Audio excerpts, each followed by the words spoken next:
தமிழ்நாடு அரசு நியமிக்க உள்ள மருத்துவ காலி பணியிடங்களுக்கு இந்த ஆண்டு மருத்துவ பட்டப்படிப்பு முடித்தவர்களும் விண்ணப்பிக்கலாம் என அமைச்சர் மா சுப்பிரமணியன் தெரிவித்துள்ளார். கோவை அரசு மருத்துவக் கல்லூரி மற்றும் இஎஸ்ஐ மருத்துவக் கல்லூரியில் கடந்த 2018ஆம் ஆண்டு சேர்ந்து மருத்துவ பட்டப்படிப்பு முடித்த மருத்துவர்களுக்கு பட்டமளிப்பு விழா நடைபெற்றது. அதில் கலந்து கொண்டு பேசிய அமைச்சர், மருத்துவத்துறையில் தமிழ்நாடு அரசு பல்வேறு புதிய திட்டங்களை அறிமுகப்படுத்தி மக்கள் நலனில் மிக சிறப்பாக கவனம் செலுத்தி வருவதாக தெரிவித்தார்.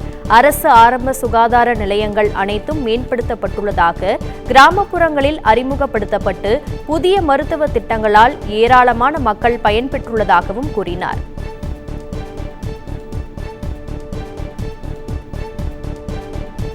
மாநில கட்சியாக அங்கீகாரம் பெற்றதற்கு வாழ்த்து தெரிவித்த நடிகர் விஜய்க்கு நாம் தமிழர் கட்சியின் தலைமை ஒருங்கிணைப்பாளர் சீமான் நன்றி தெரிவித்துள்ளார். நடந்து முடிந்த மக்களவைத் தேர்தலில் நாம் தமிழர் கட்சி தமிழ்நாடு மற்றும் புதுச்சேரியில் உள்ள 40 தொகுதிகளில் மொத்தம் 8.2% வாக்குகளை பெற்றது. இதன் மூலம் அக்கட்சியை இந்திய தேர்தல் ஆணையம் மாநில கட்சியாக அங்கீகரித்தது. இதனையடுத்து நாம் தமிழர் கட்சிக்கு தனது பாராட்டுகளையும் வாழ்த்துக்களையும் தெரிவிப்பதாக நடிகரும் தமிழக வெற்றிக் கழக தலைவருமான விஜய் தெரிவித்துள்ளார்.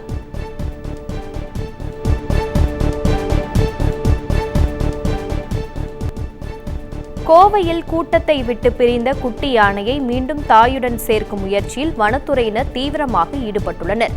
கோவை மாவட்டம் மருதமலை வனப்பகுதியில் உடல்நலம் பாதிக்கப்பட்ட பெண் யானைக்கு 5 நாட்களுக்கும் மேலாக தீவிர சிகிச்சை அளிக்கப்பட்டு மீண்டும் அதே வனப்பகுதிக்குள் விடப்பட்டது. இதனிடையே அதன் 3 மாத குட்டி யானை கூட்டத்துடன் சென்ற நிலையில் திடீரென கூட்டத்தை விட்டு பிரிந்து தனியார் தோட்டத்திற்குள் சுற்றி வந்தது.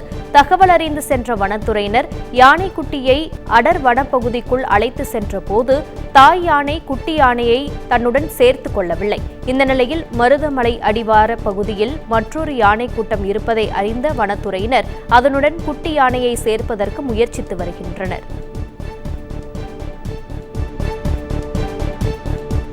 தமிழ்நாட்டில் தேசிய லோக் அதாலத் மூலம் 64,142 வழக்குகளுக்கு தீர்வு காணப்பட்டுள்ளது. தமிழ்நாடு முழுவதும் லோக் அதாலத்திற்காக மாவட்ட மற்றும் தாலுகா சட்டப்பணிகள் ஆணைய குழுக்கள் சார்பாக 465 அமர்வுகளும், சென்னை உயர்நீதிமன்றத்தில் 8 அமர்வுகளும், மதுரை கிளையில் 4 அமர்வுகளும் அமைக்கப்பட்டுள்ளன. இந்த நிலையில் ஒரே நாளில் மொத்தமாக 333 கோடியே 54 லட்சம் மதிப்பிலான 64,142 வழக்குகளுக்கு தீர்வு காணப்பட்டுள்ளதாக தெரிவிக்கப்பட்டுள்ளது. குற்றாலம் மெயின் அருவி மற்றும் ஐந்தருவியில் திடீர் வெள்ளப்பெருக்கு ஏற்பட்டுள்ளதால் சுற்றுலா பயணிகள் குளிக்க தடை விதிக்கப்பட்டுள்ளது. தென்காசி மாவட்டம் மேற்கு தொடர்ச்சி மலைப்பகுதிகளில் பெய்து வரும் தொடர் கனமழை காரணமாக குற்றாலம் மெயின் அருவி மற்றும் ஐந்தருவியில் திடீர் வெள்ளப்பெருக்கு ஏற்பட்டுள்ளது. தண்ணீர் ஆர்ப்பரித்து கொட்டும் நிலையில் சுற்றுலா பயணிகளின் நலனை கருத்தில் கொண்டு அருவியில் குளிக்க தடை விதிக்கப்பட்டுள்ளது. இதனால் ஞாயிற்றுக்கிழமை விடுமுறை தினத்தை கொண்டாடும் சுற்றுலா பயணிகள் குற்றால அருவியில் குளிக்க முடியாமல் ஏமாற்றத்துடன் திரும்பி சென்று கொண்டுள்ளனர்.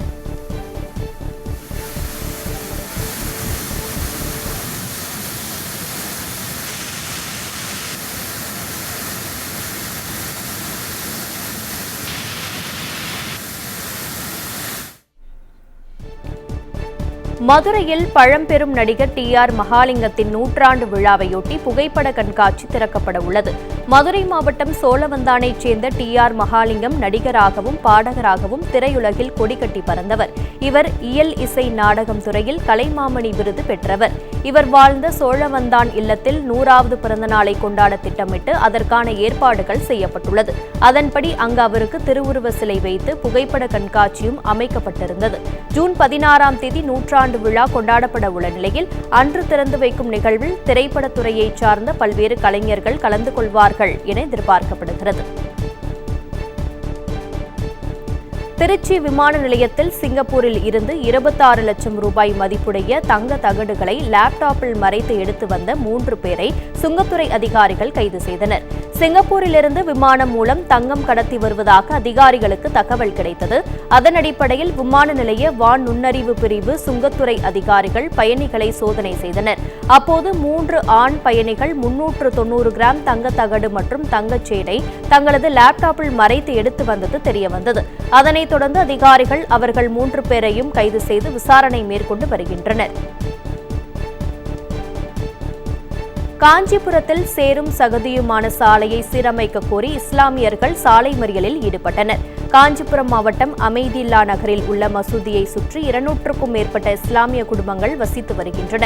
அப்பகுதி முழுவதும் பாதாள சாக்கடை கழிவுநீர் ஓடியபடியும் சேரும் சகதியும் நிறைந்த வண்ணமும் பல ஆண்டுகளாக காணப்பட்டு வருகிறது.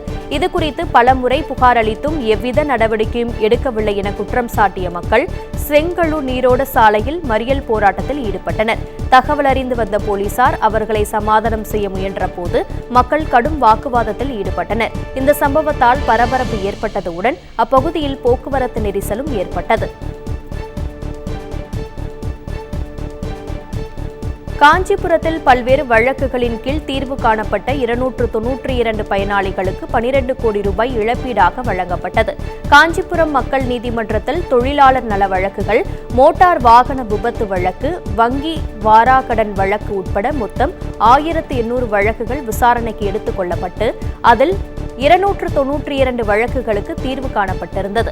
இந்த நிலையில் ஒருங்கிணைந்த நீதிமன்ற வளாகத்தில் மக்கள் நீதிமன்றம் முதன்மை சார்பு நீதிபதி அருண் சபாபதி தலைமையில் கூட்டரங்கு நடந்தது. அந்த நிகழ்வில் 292 பயனாளிகளுக்கு நீதிபதி KS அருண் சபாபதி 12 கோடியே 46,85,211 ரூபாய் இழப்பீடு தொகையாக வழங்கினார். சென்னை வேளச்சேரியில் புதிதாக கட்டப்பட்டிருந்த மேம்பாலத்தில் இருந்து குதித்து பெண் தற்கொலை செய்து கொண்ட சம்பவம் நிகழ்ந்துள்ளது. சென்னை வேளச்சேரி விஜயா நகர் 2 அடுக்கு புதிய மேம்பாலத்திலிருந்து சுமார் 30 வயது மதிக்கத்தக்க பெண் ஒருவர் கீழே குதிப்பதைக் கண்டு பொதுமக்கள் அதிர்ச்சி அடைந்தனர். தொடர்ந்து காயமடைந்த பெண் மீட்கப்பட்டு மருத்துவமனைக்கு அனுப்பி வைக்கப்பட்டார். எனினும் சிறிது நேரத்திலேயே சிகிச்சை பலனின்றி அந்த பெண் உயிரிழந்தார். தகவல் அறிந்து வந்த போலீசார் விசாரணை மேற்கொண்டதில் 4 ஆண்டுகளுக்கு முன் திருமணம் செய்து கொண்ட கணவர் விவாகரத்து கேட்ட விரக்தியில் இருந்த பெண் இதுபோன்று செய்ததாக தெரியவந்துள்ளது. தொடர்ந்து கணவர் மற்றும் உறவினர்களிடம் போலீசார் விசாரணை மேற்கொண்டு வருகின்றனர். கன்னியாகுமரி திர்பரப்பு அருவியில் ஏற்பட்டுள்ள வெள்ளப்பெருக்கால் சுற்றுலா பயணிகள் குளிக்க மாவட்ட நிர்வாகம் தடை விதித்துள்ளது. கன்னியாகுமரி மாவட்டத்தில் கடந்த சில வாரங்களாக கடும் வெயில் நிலவி வந்த நிலையில் கோதையாறு, பரளியாறு, தாமிரபரணி உள்ளிட்ட அனைத்து ஆறுகளும் வறண்டு காணப்பட்டது. இந்த நிலையில் குமரி மாவட்டத்தில் பெய்த தொடர் கனமழை காரணமாக பேச்சிப்பாறை அணையில் இருந்து 2500 கன அடி உபரி நீர் திறந்துவிடப்பட்டுள்ளது. இதனால் ஆற்று கரையோரம் உள்ள மக்களுக்கு வெள்ள அபாய எச்சரிக்கை விடுக்கப்பட்டுள்ளது. அத்துடன் திர்பரப்பு அருவியிலும் தண்ணீர் ஆக்ரோஷமாக கொட்டி வருவதால் அங்கு சுற்றுலா பயணிகள் செல்ல மாவட்ட நிர்வாகம் சார்பாக தடை விதிக்கப்பட்டுள்ளது.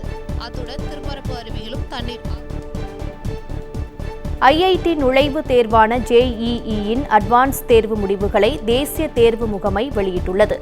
NIT மற்றும் IIT-யில் இளநிலை பொறியியல் படிப்புகளில் சேருவதற்கு JEE நுழைவுத் தேர்வு நடத்தப்படுகிறது. அதன்படி நாடு முழுவதும் கடந்த மே 26ஆம் தேதி JEE நுழைவுத் தேர்வு நடத்தப்பட்டது. இதில் 1,80,000 பேர் பங்கேற்ற நிலையில் 48,248 பேர் தேர்ச்சி பெற்றுள்ளதாக அறிவிக்கப்பட்டுள்ளது.